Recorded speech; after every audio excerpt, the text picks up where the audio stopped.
Good evening, everyone. I am conscious of the time and our late start, so I'll try not to take too long. And I want to thank the girls for their very eloquent representation of Ruth First's life and the relevance that it has for us in South Africa today. So would you mind giving them another round? So briefly, to sum up, what is it that we're trying to do with the Ruth First JEPPE Memorial Scholarships? Firstly, we're wanting to honour not only the memory of Ruth First, but also her legacy. I think it would be fair to say, and I think it's important to say, that we're not trying to make political statements in honouring Ruth. What we desperately need in this country is people of Ruth's stature and calibre. And so I hope that coming out of this scholarship program, we would have people like her.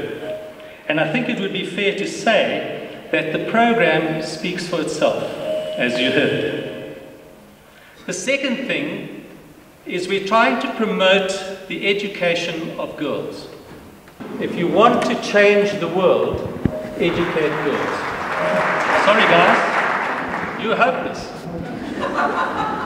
The literature on this is very strong, and if there were time I would be able to expound on it, so you're going to need to take my word for it. But girls who are educated, not only do they come out of poverty, but they put their whole communities right.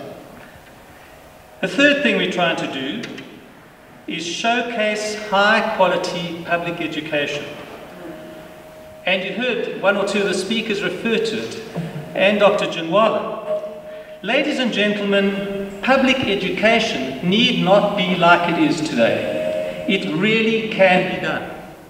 And we have right here at JEPPE Girls an example of that. Wouldn't it be fantastic if every public school in South Africa were like JEPPE Girls? Now I believe, and referencing to what was said earlier as well, is that this is a constitutional right. And we should be doing more collectively. And I think here's an example of where we are, to put that right in South Africa and give every girl, every boy too, a chance at having education. Linked to that, fourthly, we're trying to promote monastic education. In the South African context, there's a relationship between excellence and single-sex schools. My figures are slightly out of date, but at the time when the survey was done, 19 out of the 20 top schools rated were single-sex schools. 19 out of 20. There must be a message in there somewhere. You may remember, if you were here last year, that I said that if I were the Minister of Education, I would start girls' schools. There's plenty of opportunity to do that. It's the kind of policy change that we need in South Africa. And then in a kind of an aha moment, which doesn't come very often for educators today, because it is tough in the classroom and in the school. Our environment is difficult. But the headmistress received this following letter. I'd like to read it to you. I'm a JEPPE old girl, class of 2009. I'm currently busy with the final semester of my undergraduate studies at the University of Pretoria. I was busy finishing off an assignment this morning when I realized that there are a few people at JEPPE High School for Girls that I need to thank, and without whom I do not think I would be where I am today. I sincerely hope this message will be passed on to them. Miss Gonzalez, she's the headmistress, who taught me the value of hard work, living life with enthusiasm, and always pursuing one's passion. Thank you. Mrs. Bagwa, who taught me that dedication and encouragement go a long way in getting things done well. Thank you. Mrs. Peters, who taught me always to always make my work fun for myself. Thank you. To Mrs. Kruger, who taught me the value of daily rehearsal, though I don't always put that lesson into practice in high school. Thank you. To Dr. Hallett, who drilled the importance of correct referencing into my daily research classes. I'm grateful for this every day at university, and I hope that you are still teaching these classes. Thank you. And then, amazingly, this student was not part of the scholarship program. She's thanked everybody, Lastly, I'd like to thank Ruth first. Though I know she's not still at JEPPE, I thought it worthwhile to mention her as an old girl who has taught me, through the way she lived her life, to always stand up for what I believe in. I will always be drawing on some of her life's work when writing my honours thesis next year. I feel truly honoured to call myself a JEPPE girl. My time at JEPPE taught me invaluable lessons, both in and out of the classroom, that I will continue to use for the rest of my life, that I'm talking about academic, work and personal. Isn't that amazing? Unsolicited comment. Now lastly, what are we trying to do? Well, I'm the manager director of the trust fund, so I'm trying to fundraise. And I must tell you, I feel a little bit of the pressure. 4 girls, 6 girls, 9 girls, funding for girls. You heard how important it is, but it's quite hard to get it right. And I would really hope that everybody in the audience this evening would feel in some way motivated to do something about it. I attended a seminar the other day where there was a person presenting about fundraising techniques. His organization raises 220 million rand a year in South Africa. And he was telling us that we are far too backwards in coming forward with these things. He said, you really got to push it. You know, it's the whole hard sell thing. How can you let anybody come into a room like this and let them go out without signing a pledge? He gave us some idea of his techniques. So you see, you go to somebody who's maybe got a bit of money and you say to them, we would like you to donate 1 million rand over the next 3 years.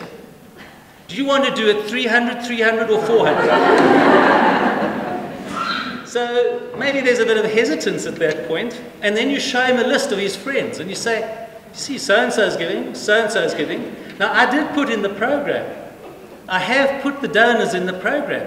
He would think that's crazy. You need to put the amount next to the donor so that you can see what the donors are doing. And if you're not on the list, then you really need to be doing it. Someone else who's in the room said, bring a credit card machine. Don't let them out until they've contributed. Now you know that I would find that very hard to do. And I know that there are people who are in the room now who are giving sacrificially to this project. There are people who are giving monthly debit orders. There are people who have given one-off amounts. And then there's a growing number of corporate sponsors who are sponsoring a whole scholarship for 5 years. Either they're giving that full amount up front or they're pledging it. So I'd like to acknowledge that and thank you. And in saying that, I wonder if there isn't a way of finding a win-win-win. You've seen the quality of the project. You've seen the need. What would stop you from increasing your contribution? Now, if you've been inspired tonight by the infinite potential of educating this caliber of young women at JEPPE, then I would hope that if you're already donating, that you would continue to do so. One of the things that I'd like to mention just towards the end is that we've had quite a special relationship with the Ruth First Memorial Lecture at Wits University. And when we attended the function earlier this year, because we take the girls along to that, and you can see the picture at the back of your program of them with the Deputy Chief Justice and the former Chief Justice, a wonderful evening for them and for us.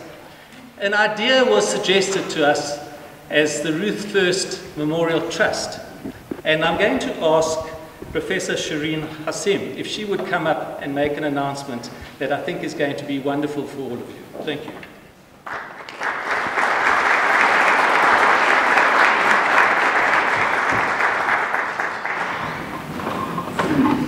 Thank you very, very much, Kevin, and thank you to the JEPPE School. As many of you know, the Ruth First Memorial Committee at Wits University has had an annual lecture and a fellowship which aims to promote critical debate and investigative journalism in the tradition of Ruth First, devoted largely to building our culture of independent thinking, of rigorous thinking, of argument backed up by evidence. A few years ago, thanks to my colleague Isabel Hofmeyer, we made contact with JEPPE, and with Kevin, and that relationship has grown over the years.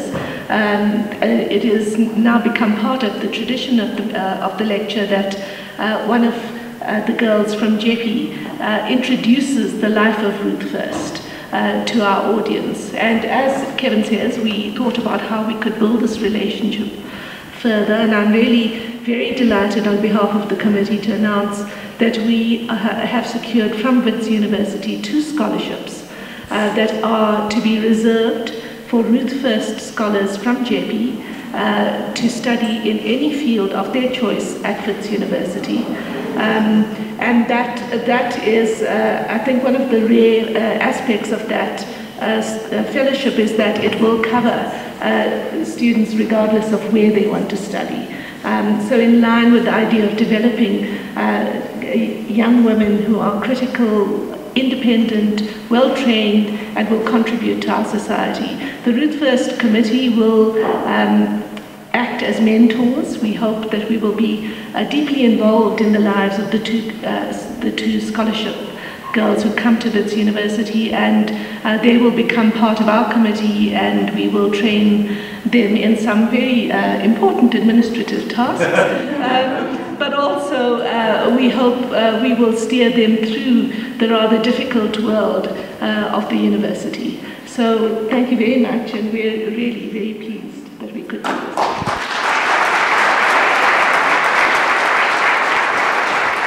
Isn't that wonderful? What an accolade for the school, but also for the scholarship program. And to think that every year a couple of our Ruth First girls will receive a scholarship at the university to carry on with their studies. Thank you so much, Professor.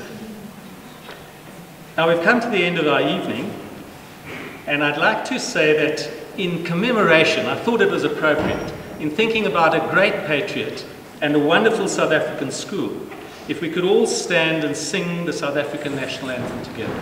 Would you please stand?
For their participation in their speeches. I'd like to thank their schools who produced them. Now it's our turn to take them over. And I'd like to thank you, the audience, the supporters, the sponsors, the friends, the families. Thank you very much for attending this evening. We really do appreciate it, and we're sorry you've ended a bit later than planned.